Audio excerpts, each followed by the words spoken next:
teman-teman, di sini saya dan teman-teman saya akan mempresentasikan studi kasus kami mengenai UMKM Kerajinan Kulit Rosman yang berada di Parangkritis kilometer 12, Bantul, Yogyakarta. Selamat menyaksikan. Perkenalkan, nama saya Adrena Roa. Di sini saya akan menjelaskan tentang sejarah UMKM Kerajinan Kulit Rosman. Kerajinan Kulit Rosman merupakan tempat penjualan dan pembuatan tas, sepatu, dan lainnya. Lokasi ini tepatnya berada di Parangkritis kilometer 12, Manding, Bantul, Yogyakarta. Pada awalnya, pemilik kerajinan kulit ini ialah Bapak Rosmanto, yang sering disebut juga dengan Pak Rosman. Setelah menjalani perjalanan yang cukup panjang, akhirnya pada tahun 1990, Pak Rosman mulai merintis usaha kerajinan kulit sendiri dengan modal awal 300.000. Seiring berjalannya waktu dengan modal tersebut, usaha Pak Rosman semakin berkembang dengan baik, sehingga pemasarannya pun semakin luas dan banyak dikenal masyarakat, sampai penjualnya sudah keluar kota. Lokasi UMKM Kerajinan Kulit Rosman yaitu di Desa Manding, lebih tepatnya di Jalan Parangkritis kilometer 12, RT 08 RW 05, Kecamatan Sabdodadi, Kabupaten Bantul, Daerah Istimewa Yogyakarta. Terima kasih. Perkenalkan, nama saya Putri Ania Cibro. Di sini saya akan menjelaskan dari produk-produk UMKM Kerajinan Kulit Rosman. Nah, yang pertama itu ada sepatu, tas, jaket, sendal, dompet, ikat pinggang, gantungan kunci, dan lain-lain. Nah, ada berbagai macam harga yang ditawarkan, tergantung dari model dan komposisi bahan kulit yang digunakan. Untuk jaket berbahan 100% kulit asli, biasanya dibanderol dengan kisaran harga antara 500.000 sampai dengan 2 juta rupiah. Sedangkan untuk produk sepatu, harga yang ditawarkan mulai dari 70.000 hingga 1 juta rupiah. Para pemburu tas kulit bisa mendapatkan barang idamannya dengan kisaran harga 100.000 sampai dengan 1 juta rupiah.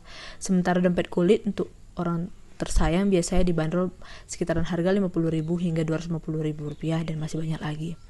Produk yang ditawarkan oleh Kerajinan Kulit Rosman adalah produk unggul yang banyak sekali peminatnya. Nah, untuk packaging sendiri, kita tahu packaging atau kemasan ialah bagian terluar yang menutupi suatu produk dengan tujuan untuk menjaga produk. Packaging juga termasuk unsur dalam produk yang mempengaruhi produk, mana produk akan terlihat elegan atau tidaknya. Ketika suatu produk di-packaging dengan baik dan menarik, maka hal tersebut dapat mempengaruhi banyaknya penjualan atau minatnya konsumen terhadap produk tersebut. Kerajinan produk Rosman sampai saat ini masih memakai packaging biasa yang hanya menggunakan kantong plastik polos berwarna hitam. Dan sampai saat ini, dari usaha tersebut belum terpikir untuk membuat packaging yang lebih menarik. Perkenalkan, nama saya Friska Ramali Sebarani. Baiklah, di sini saya akan menjelaskan tentang permasalahan UMKM Rosman. Nah, di sini terdapat 5 permasalahan yang sedang mereka hadapin, seperti 1, ketersediaan bahan baku. Adapun kesulitan yang sedang mereka hadapin itu di pengiriman, yang mana tidak sampai ke tempat itu dengan hari yang sudah ditentukan, padahal bahan baku itu sudah sangat dibutuhkan untuk memproduksi produk selanjutnya begitu. Kedua, sumber daya atau alat yang digunakan mereka itu sekarang itu masih cara manual, sehingga masih memperlambat proses produksinya. Yang ketiga, manajemen.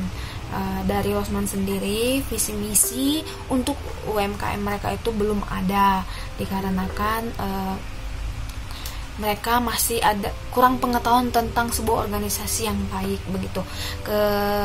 Yang keempat, tempat produksi, di mana dari Rosman sendiri belum memiliki tempat khusus untuk memproduksi produk mereka, di mana mereka itu masih memproduksi barang itu di teras di teras rumah pemilik dari usaha tersebut. Kelima, media sosial. Kita ketahui media sosial ini sangat berpengaruh dalam mempromosikan produk kita. Di sini dari Rosman sendiri belum memiliki akun atau marketplace apapun itu dalam mempromosikan barang mereka.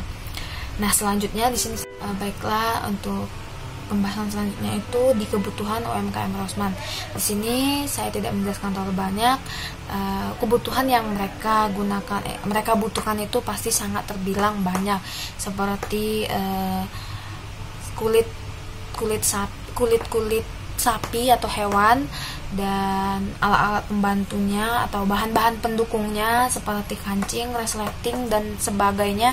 Itu mereka butuhkan cukup terbilang banyak, dikarenakan mereka ketika memproduksi barang, mereka itu langsung memproduksi banyak jenis-jenis barang. Sekian. Saya Hartati Purba. Di sini saya akan menjelaskan tentang bisnis model kanvas. Bisnis model kanvas adalah suatu kerangka kerja yang membahas model bisnis yang disajikan dalam bentuk visual yang berupa kanvas lukisan, agar lebih mudah untuk dipahami dan lebih mudah untuk dimengerti. Dan model ini digunakan untuk menjelaskan, memvisualisasikan, menilai, dan mengubah suatu model bisnis agar mampu menghasilkan kinerja yang lebih optimal. Adapun bisnis model kanvas kerajinan kulit Rossmann dapat dilihat di slide berikut. Nah, bisa kita lihat di BMC-nya ada key partners, ada key activities seperti aktivitas yang dijalankan, bagaimana kerjasamanya, bagaimana sumber dayanya, semua ada di BMC ini, bisa kita lihat ya. Selanjutnya saya akan menjelaskan tentang analisis SWOT. Analisis SWOT terdiri dari strength atau kekuatan yang menjadi kekuatan di kerajinan kulit Rossmann tersebut, yaitu salah satunya harga produknya terjangkau. Yang kedua ada weakness atau kelemahan yang menjadi kelemahannya yaitu tidak adanya visi dan misi pada kerajinan kulit Rossmann tersebut.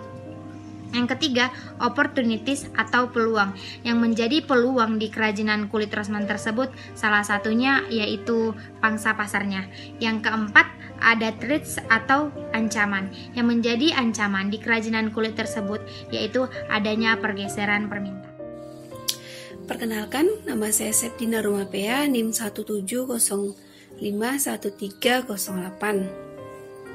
Untuk yang selanjutnya yaitu ada rencana strategi atau rencana bisnis. Untuk poin yang pertama, di mana untuk meningkatkan promosi di berbagai situs penjualan online dengan menawarkan potongan harga. Dengan strategi ini, usaha Rossmann akan dapat mengarahkan sumber dayanya pada pertumbuhan yang menguntungkan dari suatu produk.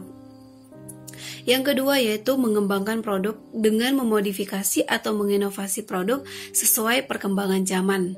Namun, hal ini tidak akan meninggalkan kebudayaan yang mana merupakan ciri khas dari usaha Rossmann tersebut. Yang selanjutnya yaitu memanfaatkan lokasi yang strategis untuk mengoptimalkan pemasaran. Yang selanjutnya yaitu memperbaiki sistem manajemen organisasi, baik dari sumber dayanya maupun dari sistem informasinya. Yang selanjutnya yaitu ada memperbaiki tata letak fasilitas, produk, dan produksi, di mana hal ini sangat berpengaruh terhadap proses pelaksanaan produksi. Maka dari itu, pentingnya untuk memperbaiki tata letak sesuai dengan aturannya.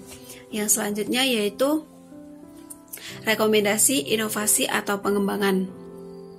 Untuk poin yang pertama, memberikan rekomendasi dari bentuk packaging seperti kantong kresek. Nah, kita memberikan inovasi di mana pada kantong kreseknya diberikan logo usaha bisnis tersebut agar pembeli dapat mengingat usaha kerajinan ini. Dan faktor lainnya yaitu agar produk yang kita beli terlihat elegan dengan kemasan yang diberikan logo pada usaha tersebut. Nah, yang selanjutnya memberikan rekomendasi dengan membuat paper bag yang tampilannya tidak jauh dari kantong kresek tersebut. Yang ketiga yaitu membuatkan media sosial seperti Instagram dan mendaftarkan usaha mereka melalui sistem informasi lainnya seperti di Shopee, Tokopedia, Lazada, dan lain-lain, di mana untuk mempermudah pemasaran yang lebih luas dan lebih dikenal banyak masyarakat. Baiklah, sekian presentasi dari kelompok kami. Semoga teman-teman puas dengan hasil presentasi kami.